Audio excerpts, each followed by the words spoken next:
राम रघुवर की प्राण प्रिया भजो रे मन सिया सिया।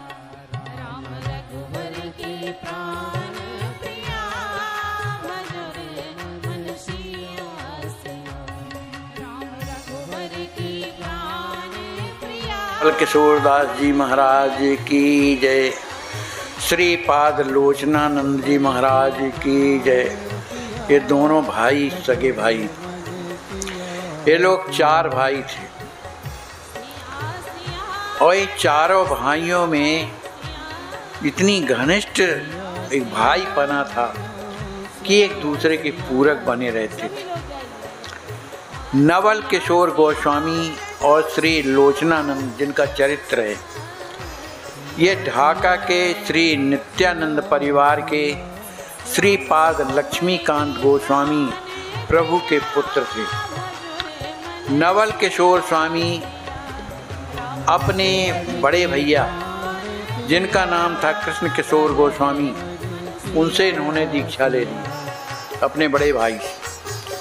और जो लोचनानंद महाराज हैं वो छोटे हैं, माने तीसरे नंबर के हैं।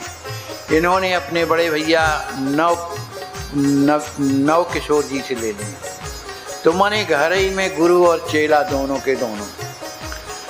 लेकिन इन दोनों में इतना प्रेम था, एक दूसरे का इतना आदर करते थे और ज्ञान के बारे में इन्हें 60 दर्शनाचार माने 60 दर्शन का ज्ञान था। परम वैराग्यवान थे और भजन के अनुरागी थे। अब इन जो नवल किशोरदास हैं, नव किशोरदास भी कहते हैं उनको, और लोचनानंद स्वामी, ये दोनों को संसार में अच्छा नहीं लगता। तो उन्होंने क्या किया कि घर त्याग करके ढाका से और वृंदावन आ गए। अब वृंदावन में गोवर्धन के एक सिद्ध संत थे श्री कृष्णदास बाबा, उनका चरित्र पहले आ चुका है। उनके चरणों में जाकर के ये शरणागत हो जाते हैं। उन्हें अपना यथार्थ परिचय इन्होंने दिया नहीं, शरणागत का दीक्षा नहीं, माने उनके शरण में हो गए, उनके आश्रम में रहने। लेकिन उन्होंने अपना विशेष परिचय दिया इसलिए नहीं कि जो नव किशोर और लोचनानंद हैं, जो इनके पिताजी थे, वो इन्हें अच्छी तरह से कृष्णदास जानते थे कि ये तो हमारे पूजनीय हैं, बड़े विद्वान हैं, अब उन्हीं के ये पुत्र हैं, तो कैसे उनसे सेवा ले सकते हैं। लेकिन इन्होंने दोनों ने इस तरह का परिचय दिया, अपने को नीच बताया कि हम लोग महान नीच हैं, आपकी कृपा हो जाएगी तो हम पर भगवान की कृपा होगी। इस तरह से कह करके अब उन्होंने उन्हें अपनाया। अब ये अपनी नीच कुल की वृत्ति बता करके वहाँ रहने लगे। अब इन्होंने भी इनके प्रेम को देखा, इनमें श्रद्धा देखी, बड़प्पन देखा, ज्ञान देखा। तो बाबा चूँकि ये बुढ़े थे, कृष्णदास जी महाराज बहुत वृद्ध हो गए थे, तो उन्होंने अपने आश्रम में रहने के लिए इन लोगों को कह दिया। अब ये वो उस आश्रम में रह कर के महाराज की सेवा करने लगे। कृष्णदास जी महाराज की वृद्ध अवस्था थी, तो उनके शरीर की सेवा करते थे, मल विसर्जित कर देते थे तो उसे साफ करते थे, नहलाते थे, धुलाते थे, इस तरह की सेवा करते थे। और इन्हें भी संकोच नहीं होता था क्योंकि इन्होंने अपना परिचय नहीं दिया उस तरह का, तो इनसे प्रेम से सेवा करवा लेते थे। तो एक दिन की बात है कि ये दोनों भाई मानस गंगा में जब स्नान करने गए, तो उसी समय ढाका से इनके छोटे भाई आए, पता लगाते लगाते वृंदावन में, और कृष्णदास बाबा के आश्रम में पहुंच गए क्योंकि पता लग गया।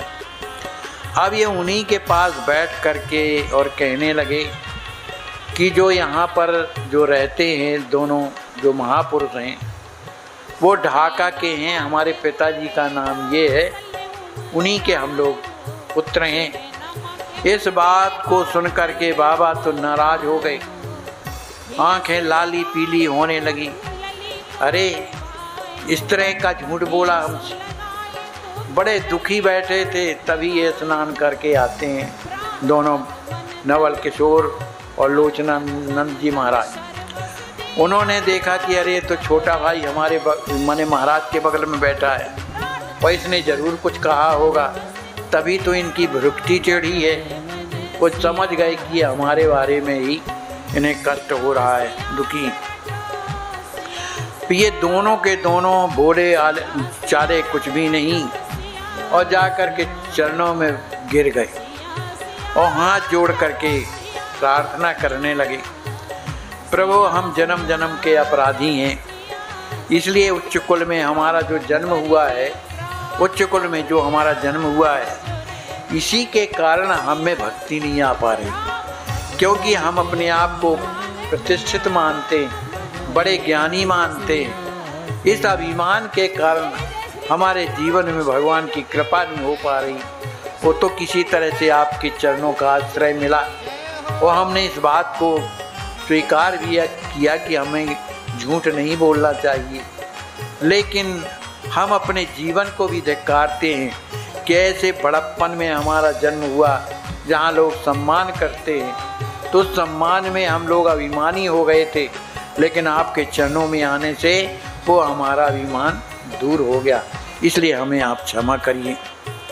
अब बाबा भीतर ही भीतर तो बड़े प्रसन्न हो रहे थे कि इनमें बड़ी विनम्रता है, लेकिन ऊपर से इतने नाराज हो रहे थे, नाराज हो गए। कहा तुमको इतना झूठ बोलना चाहिए? है तुम साफ बताते कौन हो, कहाँ के हो?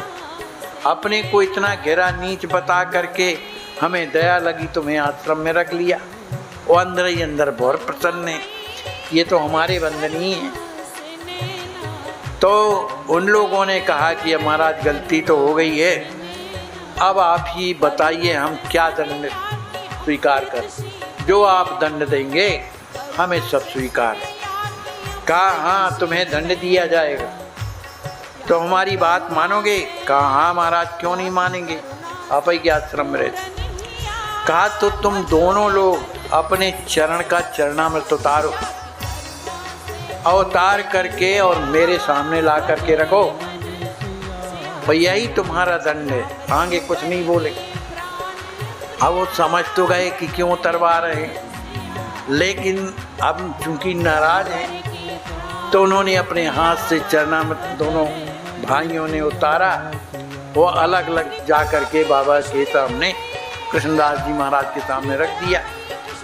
उन्होंने जैसे ही चरणामृत देखा, दोनों कटोरी का पी गए। अब पी गए, कहा भैया हमको तुम्हारे चरणामृत से इतनी शांति मिली, इतनी शांति मिली कि हमारा जीवन बिल्कुल हल्का हो गया, हरा भरा।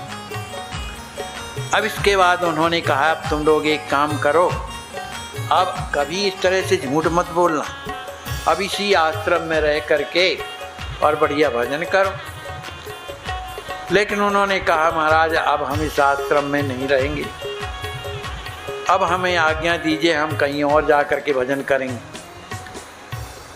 तो उन्होंने कहा भाई ठीक है, ये तो आपकी इच्छा है, लेकिन हम चाहते थे कि तुम लोग यहीं बैठ कर के भजन करो। तो जो एक भाई आया था छोटा वाला, वो और दोनों भाई ये लोचनानंद जी महाराज और नौ किशोर दास जी, ये दोनों वहाँ से चल कर के काम में वन में जाते हैं, वृंदावन में काम में वन, वहाँ जाते हैं।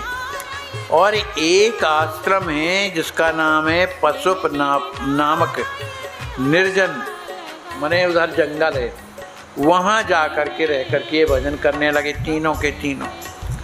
कभी कभी वो एक काम बन जाते थे, संतों का दर्शन करते थे, इस तरह से उनका आना जाना लगा रहता था। अब जो पशु वन में जो उनका छोटा भाई था, उसका शरीर वहाँ पर छूट गया जो आया था। अब बचे दोनों भाई, तो उन्हें दुख तो लगा कि आखिर भाई है, लेकिन अब उन्हें ये भी लगा कि हमारे वंश में कोई न कहलाया, क्योंकि बड़े भाई तो चले गए, छोटा था वो भी जाता घर, लेकिन वो भी शरीर छोड़ दिया, और हम लोग जा कर के वहाँ करेंगे क्या? हम तो साधु वृत्ति अपना करके और अपने भगवान का भजन करते हैं। इस तरह का सोच रहे थे। तो एक दिन क्या हुआ, भगवान ठाकुर जी ने उन्हें स्वप्न का में आदेश दिया, कहा तुम एक काम करो, तुम ढाका जा कर के, मैं वहाँ पर जो बैठा, उनके भगवान थे वहाँ ढाका में, उनकी पूजा करते थे। वो दूध माने उनके बड़े भैया ख़त्म हो गए तो दूसरे लोग पूजा करते थे, ध्यान देते ही नहीं थे। तो भगवान ने अब माने आदेश दिया कि चट्टगांव जिले के हाट हजारी थाने के अंतर्गत जो फरीदाबाद ग्राम में एक नाथवंशी भक्त जिमीदार, वहाँ एक बहुत बड़े जिमीदार रहते थे फरीदाबाद में।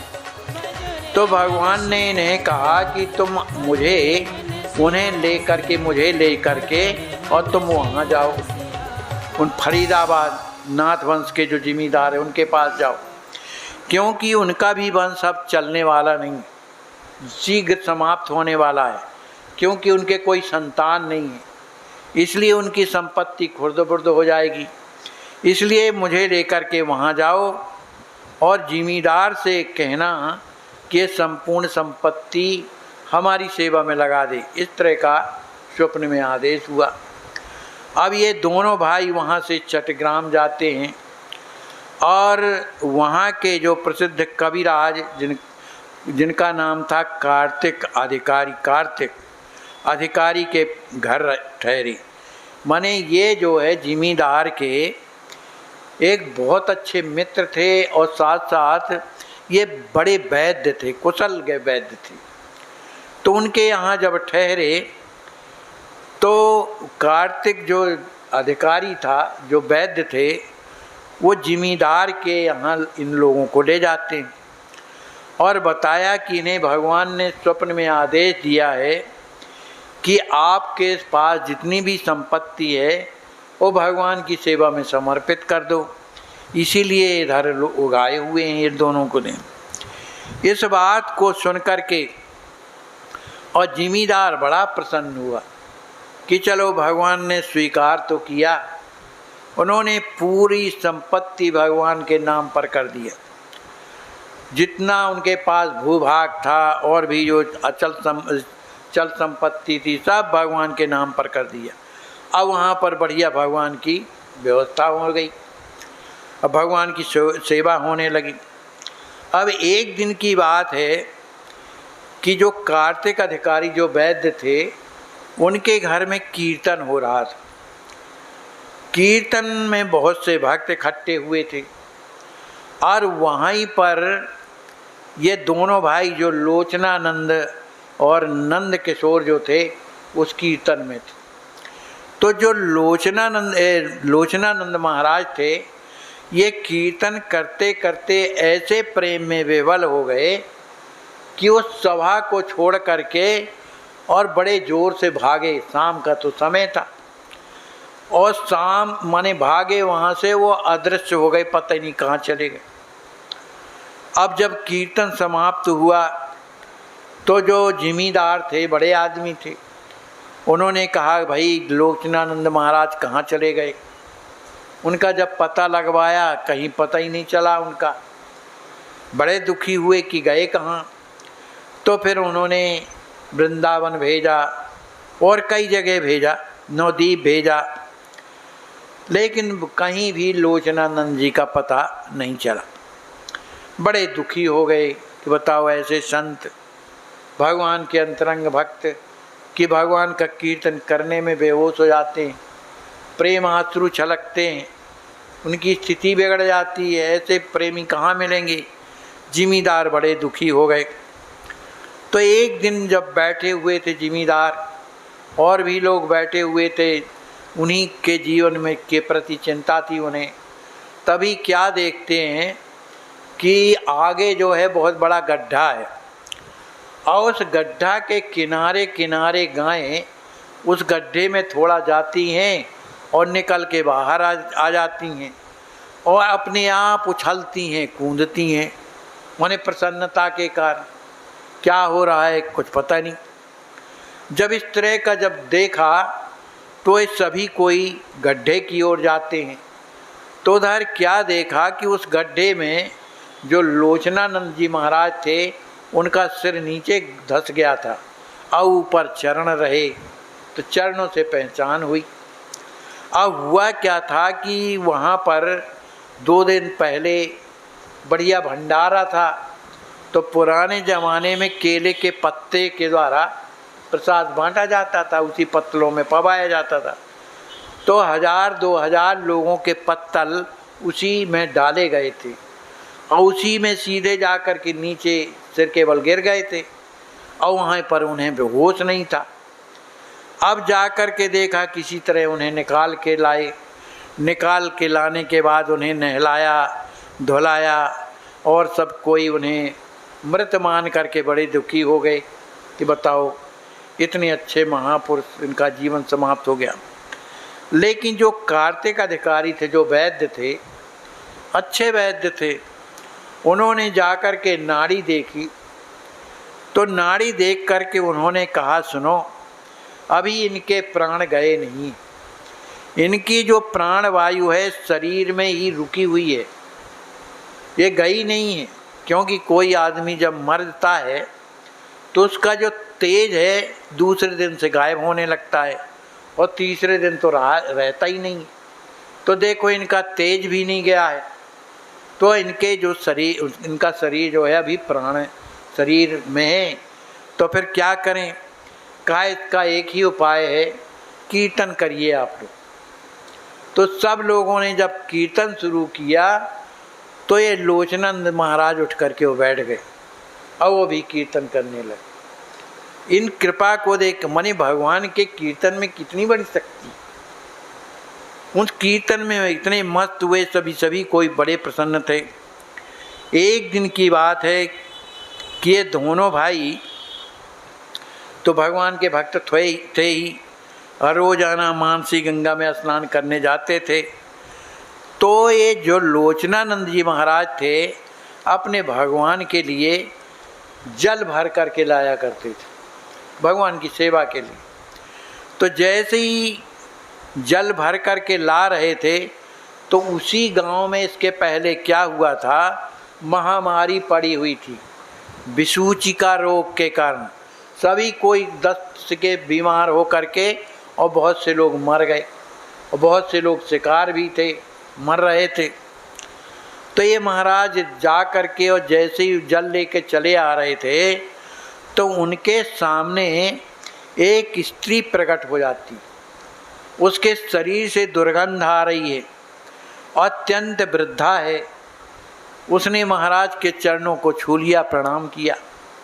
महाराज नाराज हो गए लोचनानंद महाराज, अरे तू कैसी है, कौन है, तेरे शरीर से इतनी बदबू आ रही है और तूने मुझे छू लिया, भगवान के लिए जल ले जा रहा था, आखिर तू है कौन? उसने कहा महाराज मैं बड़ी पापिन हूँ, मेरा काम है जीवों की हिंसा करना। उस पर भी आपके चरणों को छू करके तो मैंने बड़ा अपराध किया है। तो लोचनानंद जी महाराज ने कहा तू ज़्यादा बकवास न कर, तू है कौन, ये अपना परिचय बता पहले। बोलती तो बहुत बढ़िया है दीनता से, परिचय नहीं देती। डांटा तब वो बोली कि मैं विसूचिका देवी हूँ, जो दस्त लग रहे। देखो इसका भी स्वरूप होता है।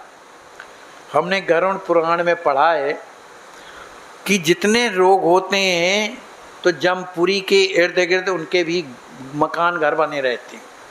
जिसको बुखार आना होता है तो निर्णय होता है इसको 15 दिन बुखार चढ़ना है, तो नौकर के द्वारा कहा जाता है फलाने के पास जाओ 15 दिन इसको परेशान करो। तो इस तरह का मैंने गरुड़ पुराण में आया है। तो विसूचिका देवी ने उत्तर दिया कि मैं तो विसूचिका हूँ। तो कहा महाराज मेरा कल्याण कैसे हो, मैं बड़ी दुखी हूँ। कहा तेरा कल्याण होगा, भगवान कृष्ण का नाम ले, यही उपदेश दिया। अब जब उपदेश दिया तो कहा कि आप मेरे गुरु हो गए। कहा ठीक है। कहा तो गुरु दक्षिणा भी तो देनी चाहिए। तो कहा तुम दो गुरु दक्षिणा। कहा महाराज बताओ क्या है। कहा तुम इसी मुहूर्त में और गांव छोड़ करके चली जाओ, यही तुम्हारी गुरु दक्षिणा है। वो चरणों में दूर से प्रणाम करके वहाँ चली गई। और जब चली गई तब ये पुनः जाते हैं, स्नान करते हैं।